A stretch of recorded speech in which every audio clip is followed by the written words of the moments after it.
అందరికీ నమస్కారం. వీడియో చూస్తున్నవారు ఓం నమో నారాయణ అని కామెంట్ పెట్టి ఒక లైక్ చేయండి. పుష్యమాసంలో వచ్చే అమావాస్యను చొల్లంగా అమావాస్య అని అంటారు. దీన్నే మోళీ అమావాస్య అని కూడా పిలుస్తారు. సంవత్సరంలో 12 అమావాస్యలు ఉంటాయి. అయితే అన్ని అమావాస్యల కంటే అమావాస్యకు అత్యంత ప్రాధాన్యత ఉందని వేద పండితులు చెబుతున్నారు. ఈ నెల జనవరి 29వ తేదీన చొల్లంగా అమావాస్య వచ్చింది. చొల్లంగా అమావాస్య రోజున కొన్ని నియమాలను పాటించడం ద్వారా మీ కుటుంబానికి 7 తరాల ఐశ్వర్యం కలుగుతుంది. జీవితంలో ఉన్న కష్టాలన్నీ తొలగిపోయి మీ ఇంటిపై విష్ణుమూర్తి ఆశీర్వాదం లభిస్తుంది. కాబట్టి ఈ చొల్లంగా అమావాస్య రోజున తప్పకుండా పాటించాల్సిన కొన్ని ముఖ్యమైన నియమాల గురించి ఈ వీడియోలో తెలుసుకుందాం. ముందుగా ఈ వీడియోకి ఒక లైక్ కొట్టి మన ఛానల్ని సబ్స్క్రైబ్ చేసుకోండి. లైక్ కొట్టడం మాత్రం అస్సలు మర్చిపోకండి. లండి అమావాస్య రోజున చేసే పూజలకు ముక్కోటి దేవతల ఆశీర్వాదం లభిస్తుందని నమ్మకం. కాబట్టి ఈ శక్తివంతమైన అమావాస్య రోజున ప్రతి ఒక్కరూ ఇంట్లో దీపారాధన చేసుకోండి. ఈ అమావాస్య రోజున శుభ్రంగా తుడిచి బీరువా మీద కుంకుమ బొట్లు పెట్టండి. లక్ష్మీదేవి స్వరూపం పోలుస్తారు. కాబట్టి అమావాస్య రోజున ఇలా చేస్తే మీ బీరువాలో ఎల్లప్పుడూ ధనముంటుంది. ఆర్థికంగా మీ ఇంటికి బాగా కలిసి వస్తుంది. మీ బీరువాలో ఉన్న డబ్బు రెండింతలు పెరగాలంటే ఈ అమావాస్య రోజున 5 యాలకులను మీ బీరువాలో పెట్టుకోండి. మీ ఇంటి నిండా ఎల్లప్పుడూ డబ్బు ఉంటుంది. ఈ చొల్లంగా అమావాస్య రోజున మీ తలకు నూనె రాసుకోకూడదు. ఎందుకంటే నూనె అనేది శని దేవునికి సంబంధించినది. కాబట్టి అమావాస్య రోజున తలకు నూనె రాసుకుంటే మీ జాతకంలో శని దోషాలు ఏర్పడతాయి. ఈశాన్యమూలను ఈశ్వరుని స్థలంగా భావిస్తారు. కాబట్టి ఈ చల్లని అమావాస్య రోజున మీ ఇంటి ఈశాన్య దిశలో దీపం వెలిగించండి. అమావాస్య రోజున నెయ్యి దీపం వెలిగిస్తే లక్ష్మీదేవి మీ ఇంటికి వస్తుందని ముక్కోటి దేవతలు సంతోషిస్తానని వేద పండితులు చెబుతున్నారు. నెయ్యి దీపం వెలిగించిన తర్వాత ఆ దీపంలో 2 లవంగాలను వేయండి. డబ్బు పరంగా మీ ఇంటికి బాగా కలిసి వస్తుంది.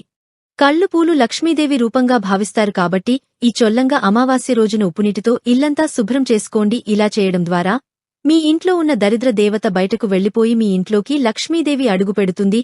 మీ ఇంటికి విపరీతమైన ఐశ్వర్యం చేకూరుతుంది. ముఖ్యంగా ఈ చొల్లంగా అమావాస్య నాడు ఇంట్లో ఉన్న కుటుంబ సభ్యులంతా రాళ్ల ఉప్పుతో దిష్టి తీసుకోండి. నరదిష్టి దోషాలన్నీ తొలగిపోతాయి. ఈ చొల్లని అమావాస్య రోజున ప్రతి ఒక్కరూ తలస్నానం చేయాలి. అమావాస్య రోజున తలస్నానం చేయకపోతే దరిద్రం మిమ్మల్ని జడ్డులా పట్టుకుంటుంది. కాబట్టి ప్రతి ఒక్కరూ మర్చిపోకుండా తలస్నానం చేయండి. ఈ చొల్లని అమావాస్య రోజున రావి చెట్టును పూజిస్తే సకల పాపాలు తొలగిపోయి సకల సౌఖ్యాలు సిద్ధిస్తాయని విశ్వాసం. రావి చెట్టును త్రిమూర్తులకు ప్రతిరూపంగా భావిస్తారు. కాబట్టి ఈ శక్తివంతమైన అమావాస్య నాడు రావి చెట్టుకి నీటిని సమర్పించి అక్కడ దీపం వెలిగించి రావి చెట్టుకు ప్రదక్షిణాలు చేస్తే జన్మజన్మల అదృష్టం కలుగుతుంది.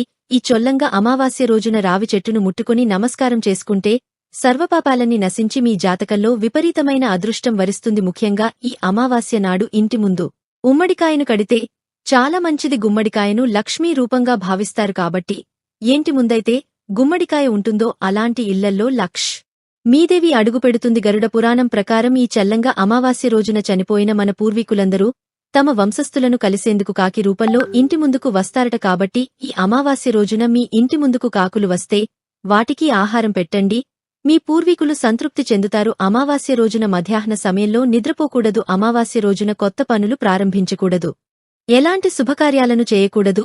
ఈ మోని అమావాస్య రోజున చీమలకు పంచదారను వేస్తే గ్రహదోషాలన్నీ నశిస్తాయి. ఈ రోజున ఆచరించే దానధర్మాలకు అంతులేని ఫలితాన్ని ఇస్తాయి. ఈ మోని అమావాస్య రోజున నువ్వులను కాని నువ్వులతో చేసిన పదార్థాలను కాని దానం చేస్తే శ్రీమహావిష్ణువు అనుగ్రహం లభిస్తుంది. విపరీతమైన అప్పుల సమస్యలతో బాధపడేవారు ఈ చొల్లంగా అమావాస్య నాడు గాయత్రి మంత్రాన్ని జపించండి.